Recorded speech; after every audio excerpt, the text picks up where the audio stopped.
people, my name is Jane and welcome back to my channel. So I saw a Breeny Lee video that actually broke my heart. The video that I'm talking about is the life update that she shared some days ago. And it broke my heart because Breeny is somebody that I care about and I've been following her channel for a while now, for some years now. And the relationship that she talked about in that video was one I knew when it started, and I was one of the people that were actually rooting for her, for the relationship to work, for her to be happy. But sadly, that didn't happen. But anyhow, it can only get better. So this is the video that we're talking about. It may come as a shock to so many of you guys because I know so many of you guys were rooting for me and rooting for me just to be happy and to be in love. And yes, I am officially single again. And then she also talked about her grandmother. Talk about when it really paused.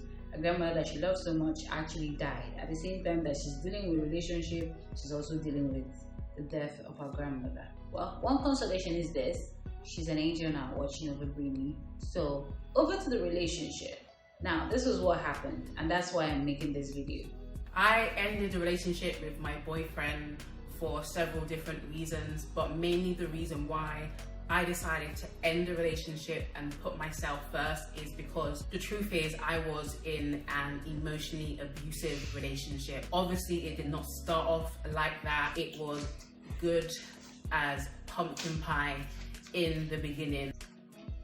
Okay, now emotional abuse. A lot of people, myself included, because it's something that I have experienced. And that's the reason why I felt the need to make this video, because it's something that I know and it's something that I have experienced. Emotional abuse is something that a lot of people don't know they are in it. I didn't know I was in it. I was in a relationship with somebody that I believed I loved, and there was just things that were happening that I really did not, there was really no name to it, but there were just so many things that I dealt with, so many things that I experienced in it. But it took me leaving that situation, putting some space between myself and the person before I was able to look into it. It was like I was on the outside looking in before I was able to say, wait a minute.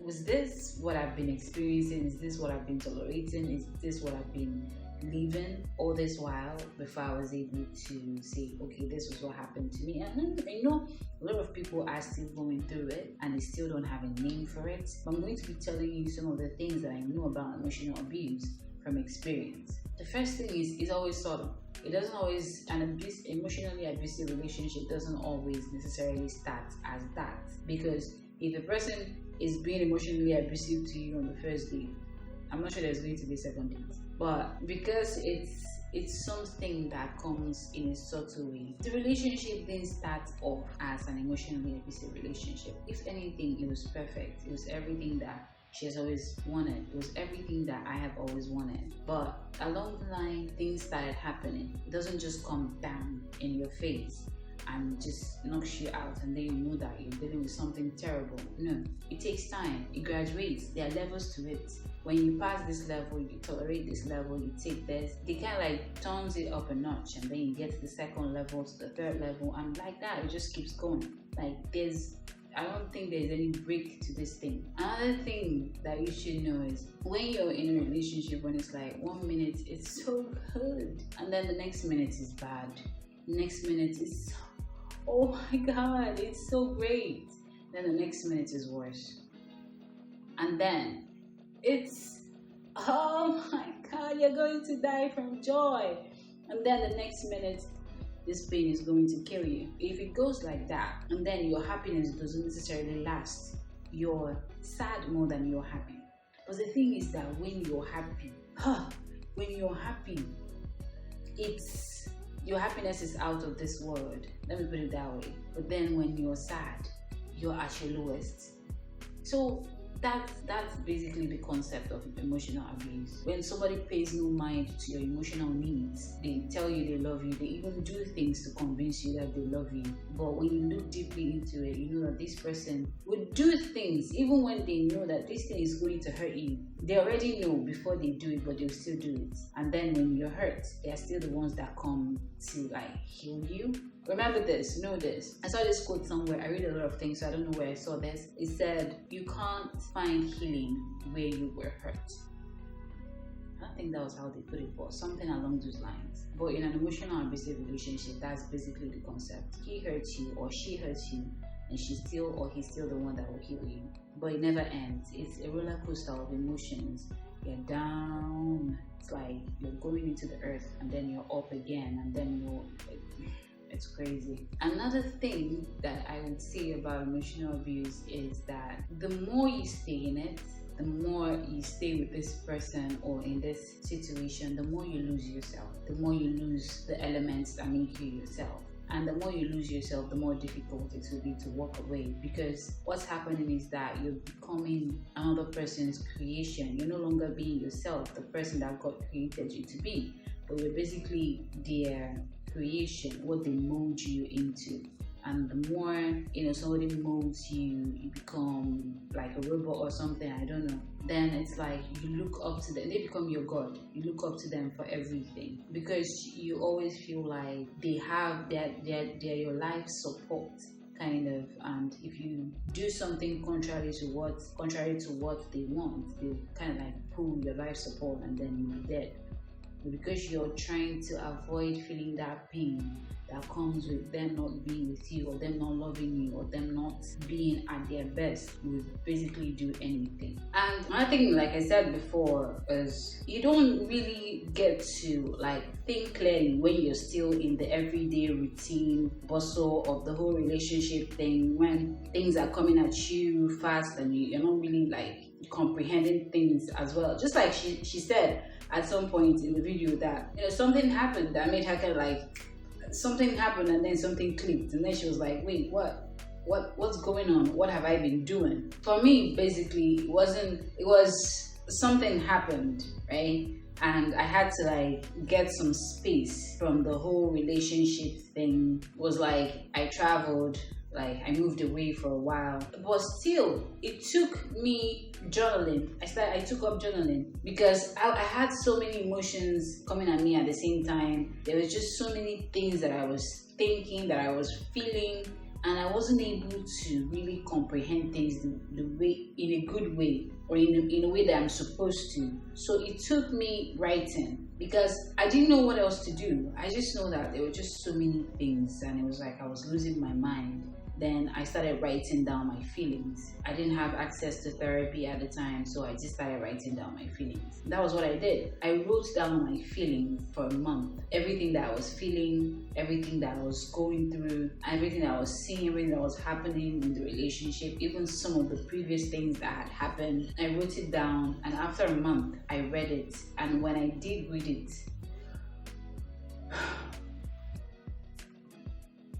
I felt sorry for myself. I felt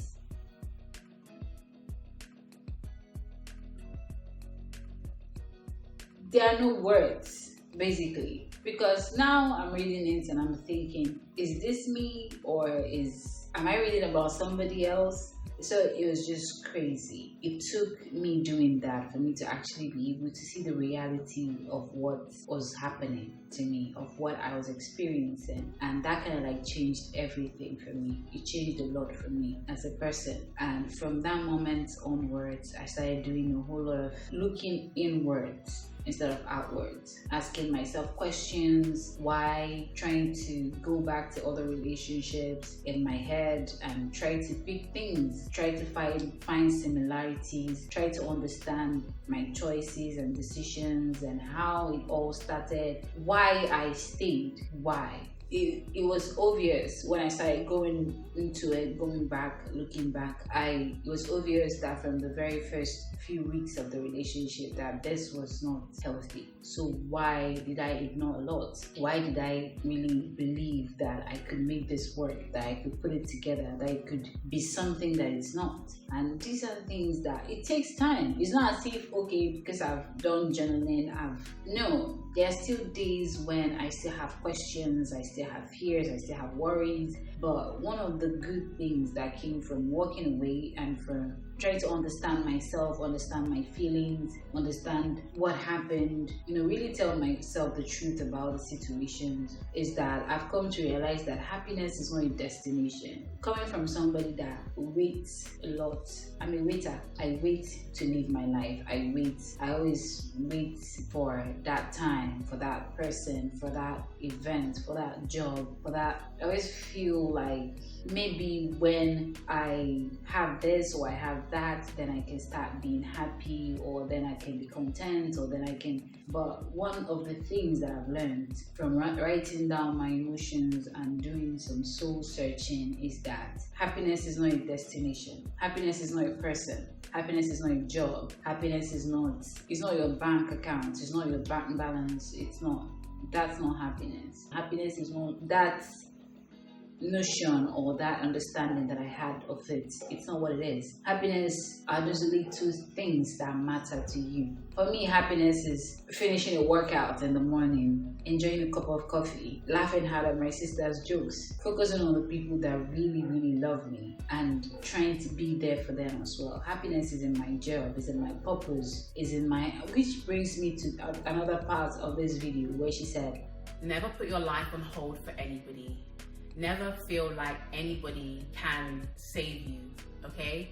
You gotta be your own savior. You gotta save yourself, and you really gotta live your life. We came into this world by ourselves, and we're going to die by ourselves. None of us dies in groups, okay? We all are going to die alone.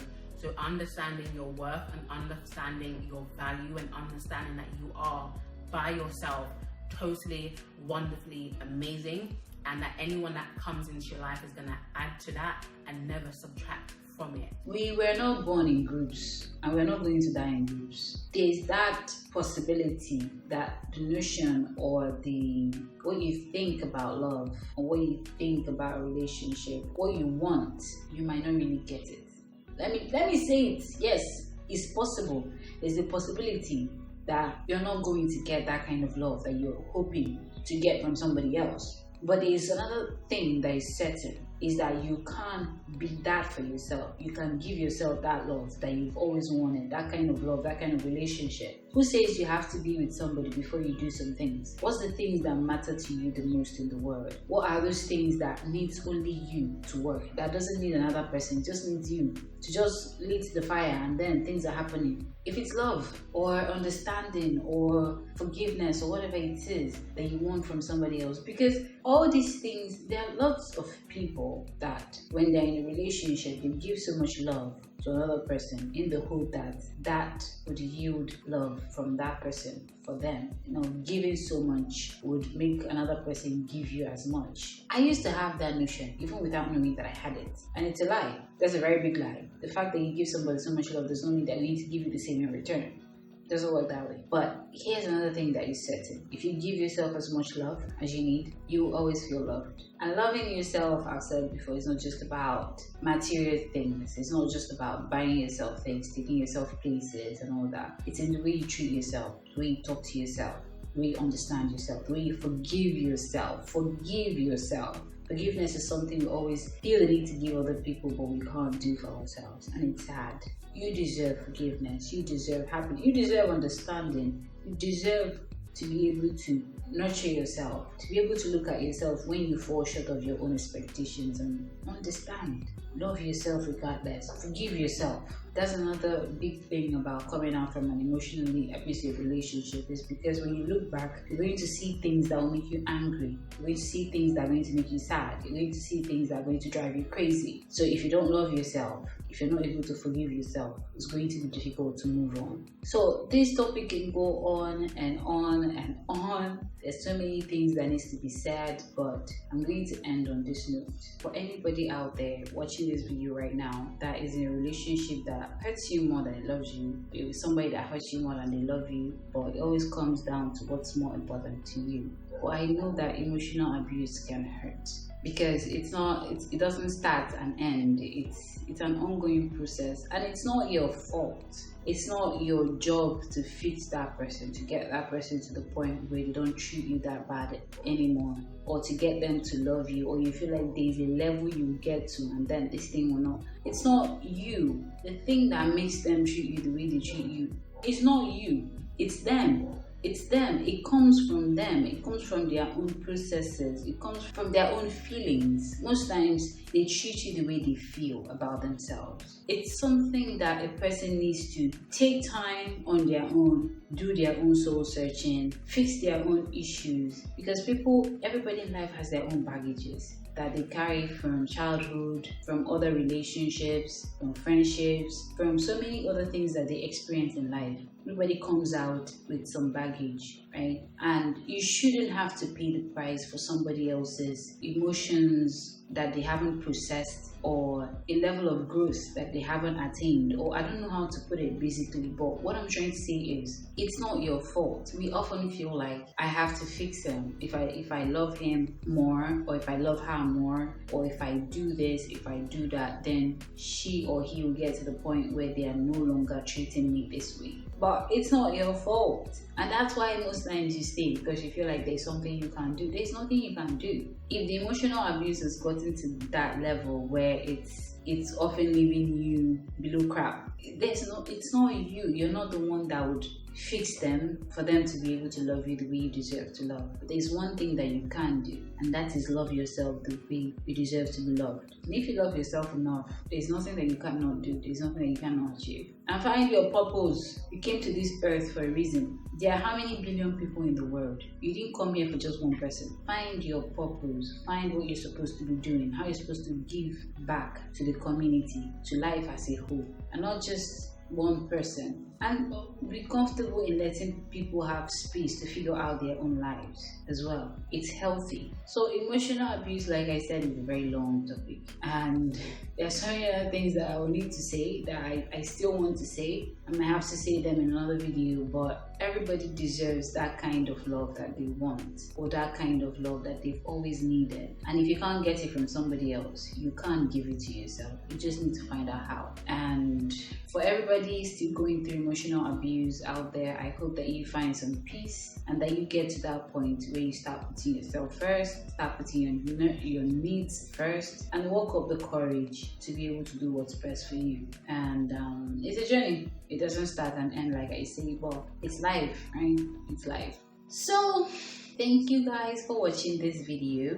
Please, if you want to see the full video, head over to Breeny Lee's channel to see the full video of the clips that I've shared. And thank you guys for watching this video. Please, if you have not subscribed to my channel, I'll really appreciate it if you hit the red subscribe button, turn on notification, and check out some of my other videos as well. I have so many other videos I would like you guys to see, and I'll see you in my next video. Bye.